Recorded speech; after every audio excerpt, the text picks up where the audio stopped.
Class reunion. Everyone was making a fuss and urged Sharon to go and kiss Quincy. With a flushed face, she kissed him. Quincy didn't refuse. Instead, he intensified the kiss fiercely. There was a burst of cheers on the scene. No one knew that he and I had been married for 4 years. After the party, he drove the drunk Sharon back and left me alone on the sparsely populated night road. He didn't return all night. The next day, there were several strawberry-colored bite marks on his neck. Half a year ago, Quincy started keeping a girl outside. That Sharon whom he had loathed extremely. From liking him, chasing him to being in love for nearly 10 years and being married for 4 years. I was always the one taking the initiative. He always firmly believed that I couldn't leave him. I finally understood. It was time to let go. One at the high school class reunion. Glasses clinked and laughter and banter filled the air. Quincy sat beside me, neither too close nor too far away. He drank, drinking in melancholy one after another. His eyes, tinged with the color of wine, were deep and heavy, like time had turned into a thin sharp blade. He still seemed cold and indifferent as always. I knew he was angry, but his emotions had nothing to do with me. I followed his gaze and it was precisely Sharon sitting diagonally opposite. She always seemed very gentle and quiet when alone, perhaps due to having drunk too much. Her fair face like jade was tinged with a pale pink like peach blossoms, looking extremely charming. Liam beside her would occasionally pick up dishes for her and try to talk to her. She would occasionally reply with a smile. I knew, and Quincy knew too, that Liam had liked Sharon back then. But it seemed that everyone didn't ship him and Sharon. After several rounds of drinking, everyone started playing Truth or Dare. Sharon lost. Everyone made a fuss. Sharon, come on. Go and kiss Quincy. Go quickly. Don't be a coward. That's right. If you lose, you have to admit defeat. Everyone teased, applauded, and urged Sharon to go over. She was slightly drunk. With a flushed face, she stood up hesitantly, not knowing whether to go over. The girl behind her gave her a push and pushed her in front of Quincy. As she lost her balance, she almost bumped into him, but was caught around the waist by Quincy and barely stabilized. Now, the noise around them grew even louder. Kiss. Kiss. Amid the lively commotion, Sharon lowered her head and her red lips carefully pressed over. Everyone held their breath. The relationship between them had always been delicate. Everyone knew that if Quincy didn't like it, he wouldn't care about worldly affairs. But he didn't push her away. After a moment's pause, just before she was about to straighten up and leave, Quincy raised his hand and pressed on the back of her head. His fingers sank into her ink black long hair, and he deepened the kiss fiercely. The corners of his eyes were slightly reddish. I don't know if it was because he had drunk too much or if it was like extreme longing. There was a burst of cheers and clapping. Vaguely, I heard someone say, "Is the CPI shipped back then going to come true?" I stared at the wine glass on the glass table, and watched the slightly swaying red wine reflecting the blurred colors of the indoor lights, making people dizzy. Everyone here knows that I chased Quincy throughout my middle school years. But no one knew that we had been married for 4 years. It's no wonder they were all shipping Quincy and Sharon. The story between them was indeed much more exciting than between him and me. The more hostile and resentful they were, the more they seemed like a perfect match. I remembered back in middle school. I also knew that many people secretly shipped the two of them. At that time, I nonchalantly tested him. I asked with a smile, "Everyone is saying that you and Sharon are a couple. Do you like her?" Quincy stopped writing at that time. There was disgust in his eyes. I wouldn't like her even if I liked anyone. Don't mention her name. It's disgusting. He hated Sharon so much because Sharon's father was a mistress. He always felt that it was Sharon's father who caused his parents' divorce. Later, Quincy's mother and Sharon's father reorganized their families. From then on, the two of them hated each other. But Quincy loathed Sharon even more. Although after 3 years, this reorganized family divorced again. Sharon had gradually become less hostile to him. But Quincy was still unwilling to mention her name. Even on Quincy's birthday, he accepted everyone's gifts. But he slapped away a small cake given to him by Sharon and sent her running in anger. And on her birthday, he was extremely vicious. When everyone was writing blessings, he gave her a sentence, "May all that you love in your life be fragmented." This directly made Sharon cry. I never thought. So it turns out that he likes her. The commotion around was too loud. So loud that I only felt a buzzing in my head and couldn't hear anything clearly. The overhead lights were dazzling. The sounds of glasses clinking and teasing and laughter came one after another. For a moment, I couldn't even tell if I was in a dream or in reality. It wasn't until late at night when the stars were twinkling that everyone gradually dispersed. Sharon was drunk and was pushed into Quincy's arms. "Quincy, Sharon will be in your care to send her back." He supported her and walked towards the car. Sharon was muttering to herself all the way. I didn't know what she was saying. But her body was swaying and leaning against him, until Quincy stuffed her into the car and was about to bend down and get in. He still didn't notice me. The silhouettes of the two of them under the streetlight were like a pair of romantic lovers who had experienced ups and downs. I stood under the streetlight on the other side and called his name, "Quincy." He paused. It seemed that he only then remembered that I existed and turned his head to look at me. His eyebrows were handsome and heroic, faintly overlapping with the outline of his teenage years. He frowned slightly, with a rare impatience. "Go back by yourself. She's drunk." Seeing that I didn't reply, he glanced at me and his voice was slightly cold. "Don't be so delicate. You weren't like this before." After saying that, he got in the car, and the car body quickly disappeared on the sparsely populated road. Oh, yes. I wasn't like this before. I tried hard to think about it. Yes. From our falling in love to getting married. It seems that from beginning to end, I was the one taking the initiative. He never seems to think that I will leave him on my own initiative. He doesn't think I will be willing, and probably doesn't think I can do it. I lowered my head and counted with my fingers. Liking him, chasing him, and being in love for nearly 10 years. And being married for 4 years. He occupied half of my pastime. 3. The place is remote and it's late. I tried to hail a taxi for a long time but couldn't get one. In the end, I walked for nearly an hour by myself and went home. The only regret is that I should have driven my own car here tonight. When I was halfway there, a light snow began to fall intermittently in the sky. It's a bit cold. Pushing open the door, the house was pitch dark and silent. Hiss. It seems even colder. Holding my faintly aching stomach, I staggered into the room. When I entered the room and was groping to turn on the light, I almost knocked down a painting hanging on the wall. I turned on the light, and the room lit up. Somewhat dazzling. I narrowed my eyes slightly and looked at the painting on the wall.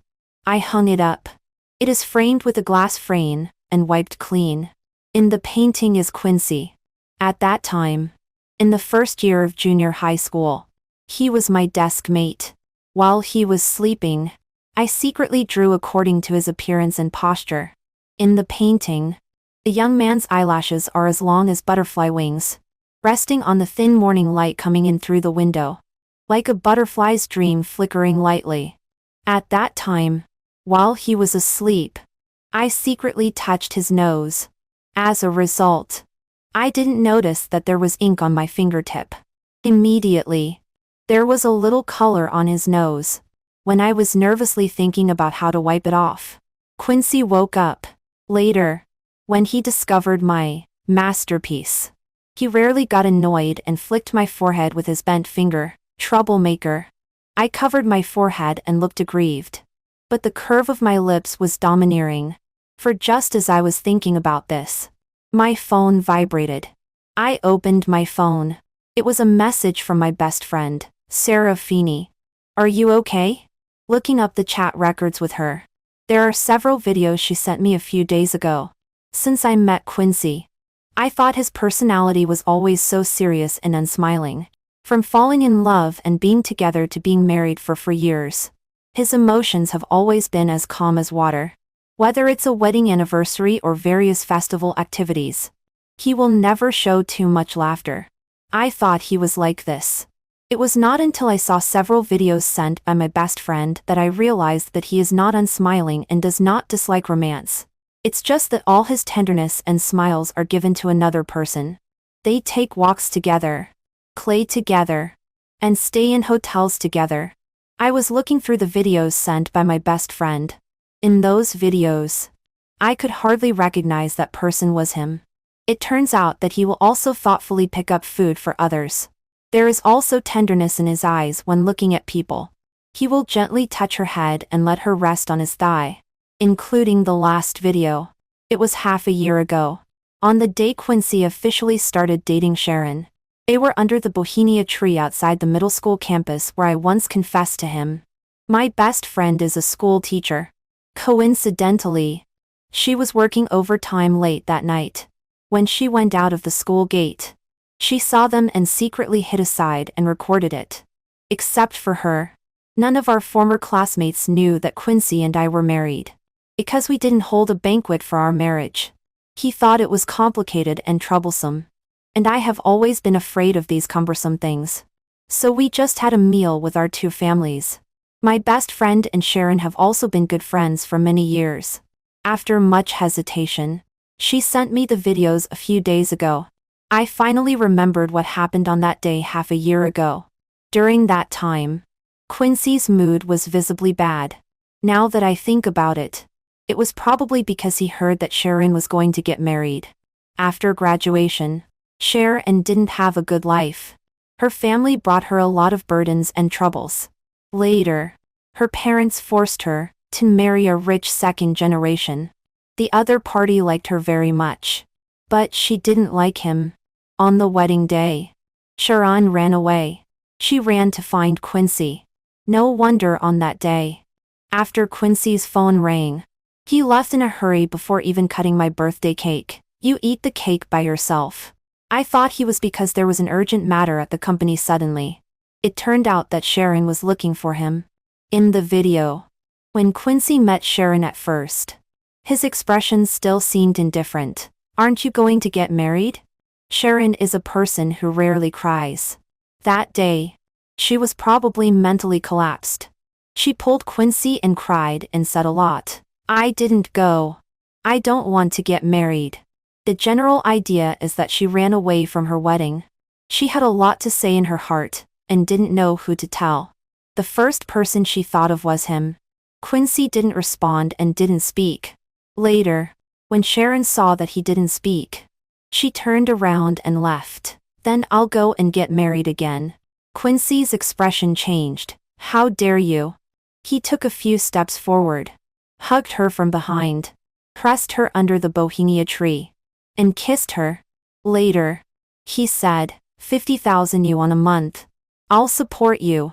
Sharon was very angry and raised her hand to hit him. Quincy, don't go too far. But that hand finally didn't fall. She looked rather humiliated. She probably needs money very much. It seems that someone in her family is sick. Quincy started dating her like this. But his attitude towards her later was no longer that of an ordinary lover. The first few videos taken by my best friend were all encounters she had. Because Sharon's home is near the school, my best friend can often meet her and also meet Quincy looking for her. 5 After watching the videos, I suddenly felt a turmoil in my stomach and was extremely uncomfortable. I ran to the bathroom and vomited. In a trance, I remembered that for years ago, I was the one who proposed to Quincy first. I thought he would refuse. But he agreed. Not until a while ago did I recall that 2 days before I proposed to him, I heard that Sharon had a new boyfriend and was already preparing to get engaged. However, unexpectedly, they broke up half a year later. I groped my way out of the restroom, clearly extremely sleepy at night. Yet I tossed and turned and couldn't fall asleep. Without turning on the light, I sat alone by the bay window, looking at the neon night view outside the window and listening to the ticking sound of the alarm clock hands passing. Quincy didn't come home all night. This wasn't the only time. In the past, I always regarded him as a workaholic, and went to bed early myself. Not until the sky gradually showed the whitish color of dawn and the faint morning light shone through the window did I hear the sound of the door opening. When Quincy entered the door and saw that I wasn't sleeping, he was a bit surprised. I looked back at him. He didn't say anything. His expression very indifferent. If I hadn't seen the intense passion when he was kissing her, I would have thought he was always like this. He glanced at me, and when he turned around, I saw several strawberry-colored bite marks on his neck. I slowly stood up. Perhaps it was the snow outside the window that made people feel cold. My mood was surprisingly calm in an eerie way. With only a slight numbness and tingling like being pulled by a thread remaining, Quincy. His footsteps stopped. I slightly moved my numb shoulders. The ending sound carried a hint of sigh that I myself didn't even notice. Let's get a divorce. When I said those words, Quincy didn't react. I don't know if he heard it or not. As always, he changed his clothes unhurriedly. It wasn't until he reached the bedroom door that he suddenly stopped. Paused for a moment. As if he had misheard. What did you say? With one hand still tying his tie, he turned around and looked at me. I looked out of the window. After a moment of silence, I took off the wedding ring on my right hand and threw it on the table. Did you hear clearly? The diamond wedding ring sparkled with a dreamy and gorgeous light. Just like a dream. In all these years of marriage, I had hardly taken it off. But Quincy had never worn it. And it's not just this. Everything I cherish, he has never cherished. With the clear sound of the diamond ring, there was finally a slight fluctuation in Quincy's eyes. But that trace of fluctuation disappeared in an instant. He tied his tie well and frowned slightly. Don't be petty. There's a lot of work today. I'll go to the company first. He pushed the door and left. Only then did I feel the drowsiness gradually coming over me. I turned around and threw myself on the bed. The quilt that no one had touched all night was permeated with a penetrating coldness. Even when covered, it didn't feel warm for a while. Quincy. Oh, Quincy. I smiled and shook my head. Is it me who is stuck in the same place? Or is it him who has forgotten to move forward? Has he forgotten that I am no longer young, and I no longer have the courage and patience to chase him, and like him recklessly as before? 6. I went out. Until dusk. My best friend sent me a message. He and Sharon are sitting on the chair beside the bohenia tree outside the school. I drove over. After getting out of the car, I didn't walk directly towards them. I stood not far to their right and quietly watched them. Sharon seems to have changed little over the years. She is always full of girlish charm. There is a touch of cocoffousness and loveliness in her conversation and laughter. They were sitting on a bench, with rows of withered flower trees in winter behind them. Quincy seemed a bit impatient. From time to time, he took out his phone to look at it. After staring for a while, he put it back. After a while, he finally took out his phone again. After hesitating for a moment, he tapped on the screen. My phone vibrated. I took it out. It was a message from him. What are you doing? I stared at those words for a long time before I felt like laughing. Thinking seriously, I realized that this was the first time he took the initiative to send me a message.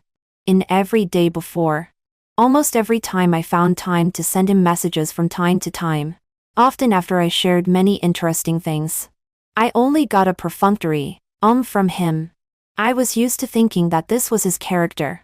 Now thinking about it, it's really ridiculously funny. Since he was with Sharon, in the videos sent to me by my best friend, the words he took the initiative to say to her are probably far more than in the years since we got married. I didn't reply to him. I put the phone back in my pocket, and then walked towards him. Hearing the footsteps, Quincy looked up. At the moment, when he saw me, I thought he would show at least a little panic when being caught cheating by me. But unexpectedly, his first reaction was to reach out and protect Sharon beside him. The surprise in his eyes only flashed for an instant and then returned to a calm lake. It was as if he was sure that I wouldn't do anything. Or perhaps, Those actions of mine chasing him recklessly in those years made him believe that I could never leave him no matter what. Sharon beside him looked at me uneasily. I ignored her. I took out the divorce agreement from my bag and handed it to him. You read it. If you think there's no problem after reading it, we can sign it. Quincy took it. When he saw the words on it, the always unruffled eyes finally gradually showed some cracks and astonishment. I didn't wait for him to speak. I turned and walked towards the car. Think it over. Read it carefully. And then call me. I opened the car door, got in, and drove away in a cloud of dust. From the rear-view mirror, I saw Quincy suddenly stand up and take a few steps in my direction. Then at the corner, I couldn't see him anymore. 7 After going back, I lay on the sofa and stared at the wall in a daze. After staring for a long time, my eyes were a bit tired, so I closed them again. As soon as I closed my eyes, I remembered the day I confessed to him in my sophomore year of high school.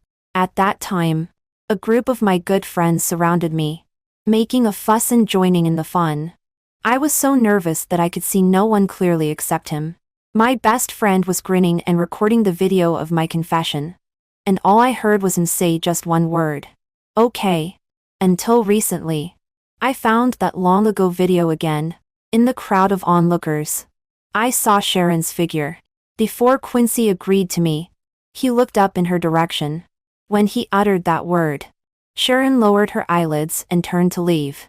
Now that I think about it, not long before I confessed to Quincy, Sharon got together with someone from the next class. Thinking of this, I twitched the corner of my mouth, threw my phone aside, and felt as if my heart was blocked by cotton. Extremely stuffy. It turns out that all along, I have always been her substitute. Just a shield for him to be angry with her. Like a clown, circling around him. In the end, I realized it was only my woman show. No wonder, although we have never broken up since we were together, he is so indifferent that our classmates thought we had broken up long ago. I took a deep breath and was about to throw out the messy thoughts in my mind when the phone rang. Hearing the ringtone, I didn't realize it was my phone for a moment, because the special ringtone I set for him has never rung. I let the phone ring for a while before opening my eyes and reaching for my phone to answer it. I didn't speak and waited quietly for him to speak. Quincy spoke. Why aren't you at home? I looked up at my current house and then at the time on my phone. It was 6:30 in the evening. He actually went home. How long has it been since he went back so early? It's really rare. I lowered my eyelids and my right hand, which was no longer wearing a ring and was unconsciously tapping on the table. Have you thought it over? If so, sign it. When you are free, let's go to the Civil Affairs Bureau together. At the other end of the phone, Quincy took a deep breath and lowered his voice. Are you throwing a tantrum because of Sharon? I paused slightly, clenched my phone, and my tone cooled down. Shouldn't I be angry? Quincy? From the time I chased him until now, for so many years, I have never spoken to him in such a tone. I have always spoken softly in front of him, and never yelled a single word. The person at the other end of the phone seemed stunned. I gently tapped on the table. Or do you think that I should watch you and Sharon be together and I should also send a blessing? Should I be happy? Or should I hold it in and endure it? Because from beginning to end between us, I have always been the one pleasing you. Whoever likes the other first is doomed to be inferior to the other. Right? Do you think I have no heart? I walked to the window and looked out at the vast night view outside. You don't have to pretend to be with me every day if you don't like me. Sign the agreement and let's go our separate ways. After I finished speaking a long paragraph, there was silence for a long time at the other end of the phone. Just as I was about to hang up the phone, there was a rare trace of nervousness and tension in his voice. Who agreed to get a divorce? Where are you now? When he asked the last sentence, I felt a dull pain in my heart. Absurd and ridiculous. I heard such a similar concerned sentence from him for the first time. But we have already come to this point. I said, the night is so long. I'll also take a look. See if there's a handsome young man. Pick one and have some fun. After saying that, I turned off my phone and threw it on the bed. I turned over and lay down, looking up at the ceiling. This set of house is very new. It was originally the place where Quincy and I first lived. I like it very much here. Looking out of the window, you can see a large expanse of scenery. But we didn't live here for long with Quincy before he said he didn't like it. Only then did we move to the house we live in now. Now that I think about it, it's not that he doesn't like it here. It's that this side is not as close to Sharon's place as the house over there. It wasn't until I turned on my phone again, the next day, that I learned that Quincy had been looking for me all night. There were dozens of calls from him and countless messages he sent me in my phone. If it were before, how happy I would be to see him in such a hurry. But even if he looked for me all night, he still couldn't guess where I was. If Quincy disappeared, as long as I wanted to find him, I could find him in the shortest time. I am familiar with all his preferences, know where he likes to go, and also know through which of his friends I can find him if he disappears. But Quincy is different. Perhaps only when he was looking for me last night did he realize that he had no way to contact me at all. He has never cared about anything about me. He doesn't know where I like to go. And he doesn't know through which friends he can find me. It's ridiculous that after knowing each other for more than 10 years, even though I am already his wife, his understanding of me is probably not as good as that of a colleague who has been in his company for half a year. He knows nothing. It's completely empty. I finally replied to him with a message, when it's signed. Or when you want to go to the Civil Affairs Bureau, contact me again, saying that we are husband and wife. Yet we can be so estranged. I finished washing and went to the company. It wasn't until evening that Quincy finally found me. I think he probably only knew where I worked by looking through our chat records. When Quincy came, I was about to get off work. When I saw him walk in, I suddenly didn't want to leave anymore. I lowered my head and continued typing on the keyboard, thinking that being devoted to work is also good. Quincy walked straight towards me and said in a low voice, "Serafini." I don't know how long it has been since I heard him call me by my name like this. For a moment, it seemed as if I were back in those youthful days. Suddenly, my nose felt a twinge of soreness. I concentrated on typing on the keyboard again and pretended not to hear. Colleagues around me kept looking at Quincy. A few newly graduated college students who had just joined the company secretly took out their phones to take pictures of the handsome guy. The colleague sitting next to me asked me with a smile, "Serafini, is he your boyfriend?" Quincy heard it and his expression froze slightly. Then he stood beside me, "Her husband." My outspoken colleague blurted out in astonishment, "Ah, so you are married." Quincy's face looked even worse. He bent down and asked me, "Isn't it off work? I'll pick you up and take you home." It was indeed off work. Colleagues around had left one after another. Only 2 or 3 colleagues who hadn't completed their work for the day were still working overtime. My hands typing on the keyboard stopped for a few seconds, and then continued typing. "I'm working overtime tonight, and won't be back early." It was his usual wording as before. I had thought that with Quincy's consistently aloof attitude, he would turn around and leave. Unexpectedly, he sat down beside me. "I'll wait for you." Just like I used to chase him. No matter when he was on duty for cleaning or at other times. As long as he looked back, I was always waiting for him. I stared at the screen, and my voice had a hint of sarcasm. "What are you doing now? Shouldn't our engagement be a restraint for him? Isn't he far less happy being with me than being with Sharon? Why is he dragging and refusing to divorce now? I don't understand him and don't want to think about it anymore." In countless late nights when I woke up and there was no one beside me, I had thought enough. Thought so much that I was full of worries. So tired. And as humble as dust. Just thinking about it now. When I was tossing and turning, he might be embracing a beauty and sleeping soundly. Quincy didn't answer me. He sat quietly beside me for an hour and then got up and left. I didn't even lift my eyelids. I know he won't be patient with me. But unexpectedly, after a while, Quincy brought me a dinner back. Have something to eat. Opening the box. It was sweet and spicy. I glanced at it, took the box, and pushed it to a colleague beside me. The colleague happily accepted it. Quincy's face darkened a few more degrees. Serafini, don't make trouble anymore. The colleague turned around in confusion, and looked at me and then at Quincy. Serafini, don't you dislike sweet things the most and can't eat spicy food either? Upon hearing this, Quincy was stunned for a long time. I said slowly, yes, because the one who likes sweet and spicy food is him. So in the past, I pretended to like it too. Quincy seems to have become like me in middle school, just like I chased him back then. He suddenly began to contact me and look for me attentively. But I came back later and still lived separately from him. Until I opened the door and smelled the fragrance wafting from the kitchen. I was stunned and walked inside. On the dining table, Quincy had prepared a table full of dishes, neatly arranged and still emitting fragrance. There was no spicy food. A light in the room was warm yellow. And his eyebrows and eyes also showed some softness. It was the appearance of a warm little home I had once imagined. He finally remembered that we had lived in this house before. When Quincy saw me, he took off his apron. Come and eat. I quietly glanced at the table and walked towards the living room. I'm full outside.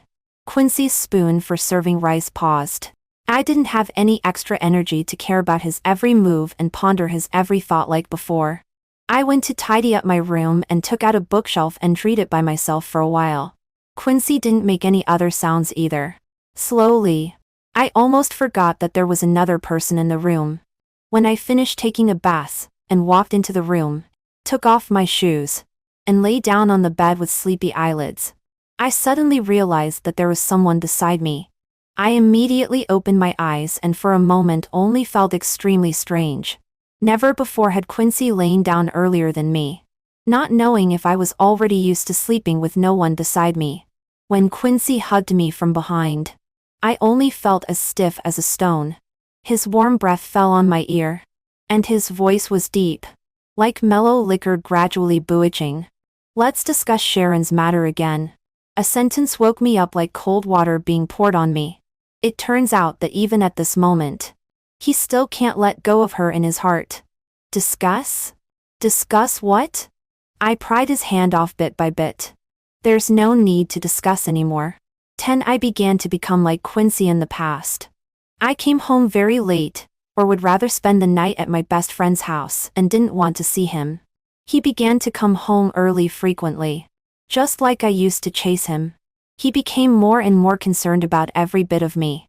He dragged and refused to divorce and always found various reasons and was unwilling to sign. I wasn't in a hurry either. I was even willing to see how he chased me. Watching him full of hope again, and again to bring me surprises and warmth and then leaving disappointed again and again. Looking at him, I suddenly understood. It turns out that when I chased him before, it was like this. Quincy is colder than me. When I chased him back then, I encountered too many rejections. I began to wonder, how did I persist in chasing him for so long? So humble to the dust. Is it also because of this that he thinks I am dispensable and worthless? I thought about it, swayed the wine glass in my hand, shook my head and smiled. All things that are easily obtained in this world are always easily taken for granted. Serafini, look, there's a handsome guy over there. My best friend pushed me beside me. He's looking over. Is he looking at you? Serafini? In the bar, among the neon lights, I saw a handsome figure. The boy turned his head. It was an elegant face as pure as snow, with a touch of youthfulness and refinement. At just one glance, I was lost in thought. It was really a face very similar to Quincy's back then. I was so lost in thought that I didn't notice that the boy pushed through the crowd and walked towards me. It wasn't until he stood in front of me that he took out his phone a little shyly, and asked if I could give him my contact information. My best friend was secretly laughing beside me and nudged me. Sure enough, this isn't the first time I've encountered this. I always seem to attract guys of the cute younger type very easily. Before I could answer, my wrist was firmly grabbed from behind. The voice was somewhat gritted. Serafini. I turned my head. Quincy was holding a large bouquet of gorgeous roses. And the fragrance of the flowers was overwhelming. On the finger that was holding me was a diamond ring flashing with cold light. But my hand was already empty. He gave the boy a deep look, then looked at me with a bit of coldness. I raised my eyebrows slightly. What are you doing? What are you doing? He moved close to my face, forcibly suppressing his anger before saying, Today is our wedding anniversary. When I heard this, I was even more surprised. Didn't you never like celebrating such festivals? Saying that, I found it funny and laughed. There wasn't a single wedding anniversary when he was around.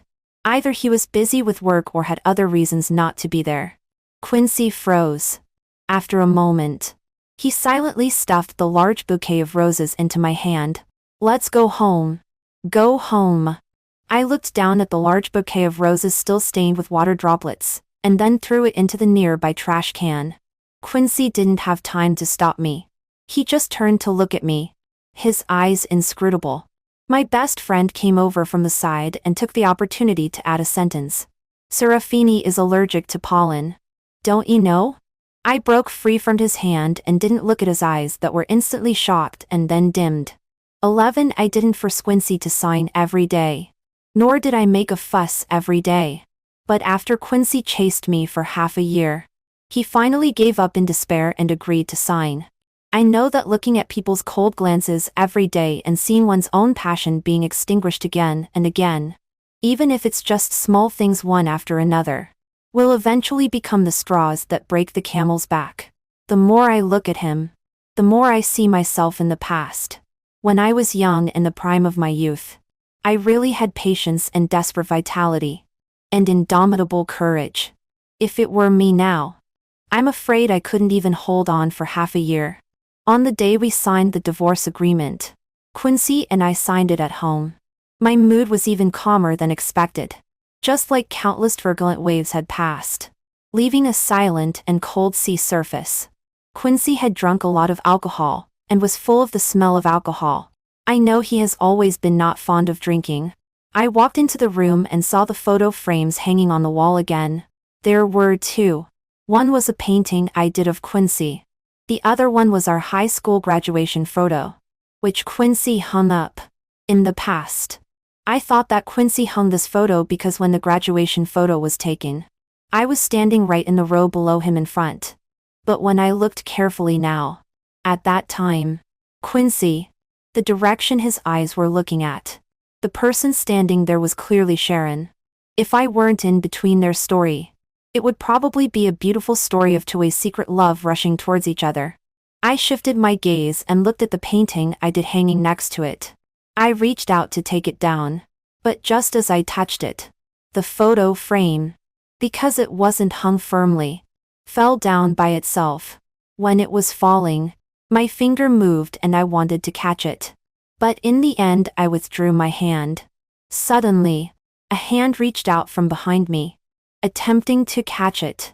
But the photo frame just barely grazed his fingertip and finally fell to the ground and shattered into pieces. The flying glass shards cut his fingertip, oozing out thick blood. Quincy was oblivious.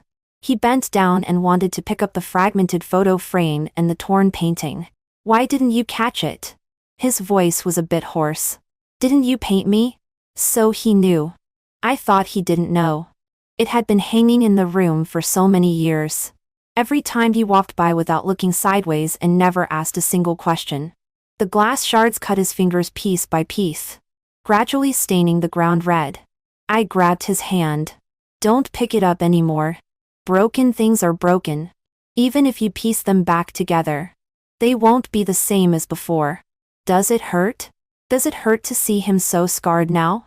No. I feel sorry for myself in the past. If I had known that all love should be reserved, I wouldn't be so tired just thinking about the word love. The moving glass shards stopped. He slowly raised his head and his long and beautiful eyes looked at me. I saw his expression like this for the first time. The brokenness in his eyes was like the glass all over the floor. Unable to piece together a complete and unchanged appearance. He slowly reached out his hand towards me, trying to touch my face. Don't get divorced. Okay? Let's try again. Start from the beginning? I avoided his hand, turned and walked to the table, signed the divorce agreement, and shook my head. 12 After finishing the divorce procedures with Quincy, I suddenly felt much lighter. When I came out of the Civil Affairs Bureau, I walked east and he walked west. I didn't look back. It wasn't until I got into the car that I found him standing not far from where we parted, staring at me blankly, like a lost child. I removed my gaze from him and stepped on the gas. The car slowly left. Finally, one day, it's no longer me following behind him and watching his back disappear. 13 I know Quincy will be with Sharon. After all, even during the time we were having a divorce, he never said he would let go of Sharon. I wasn't surprised at all by the news of their being together publicly. But the news of their breakup came so quickly that it surprised me. Less than 7 days after I divorced Quincy. Originally, a relationship from being secret lovers to finally being in the open was so short-lived. My best friend took a screenshot of Sharon's moments and sent it to me. Sharon sent a message, "So you'd just like to seek a sense of excitement on the verge of taboos. If you had known this earlier, you might as well have told me earlier." His boredom came so quickly that it shocked everyone. After that day, I no longer paid attention to every bit of news about Quincy. But news about him always reached my ears from time to time through our mutual friends. I heard that Quincy had the photo I had broken before restored and placed it in front of his desk. From time to time, he always stared at it in a daze. The wedding ring I pawned. He still wears it on his hand. Even one day, when goose feather like snow was falling outside the window, I pulled open the curtain of the high-rise building and looked down. I saw him wearing a gray windbreaker, leaning alone by the street lamp, quietly looking at the sparsely populated road. Just like in middle school. In order to give him a surprise, I stubbornly waited for him alone in the flying snow like a fool. I closed the curtain and just pretended not to see him. I began to get used to life without Quincy. The house that seems empty and lonely as soon as I enter the door is carefully arranged by me to be warm and tidy. I can cook the meals I like to eat. I don't have to think about what he likes to eat and what he doesn't like. I can also freely hug the whole soft big bed. I won't wake up in the middle of the night and feel the loneliness of the empty space beside me. Another summer, I packed my bags and went too many places in the north and south of the country to travel. Sometimes I take friends with me, and sometimes I go alone. I see the blue and clear sea, the vast and desolate desert. See eagles fly across the sky, climb to the top of the mountain to see the sunrise and sunset, and stand in front of the snow mountain and hold a handful of coldness. These are the places that I mentioned to Quincy again and again that we should go and see together after we were together. But he always had various excuses for being busy and yet had the leisure to accompany another person. Although my close friends all said that Quincy is different now. A friend who works in the same company as him advised me, I think he really regrets it now. He hasn't taken off his ring until now, and hasn't been close to any other women. Why don't you consider getting back together? When I received this message, I was looking at the scenery on the top of the mountain. I looked down and typed back, "No. Not everything is worthy of forgiveness. And not all beautiful scenery must be seen by two people. By two people. By two people. By two people. By two people."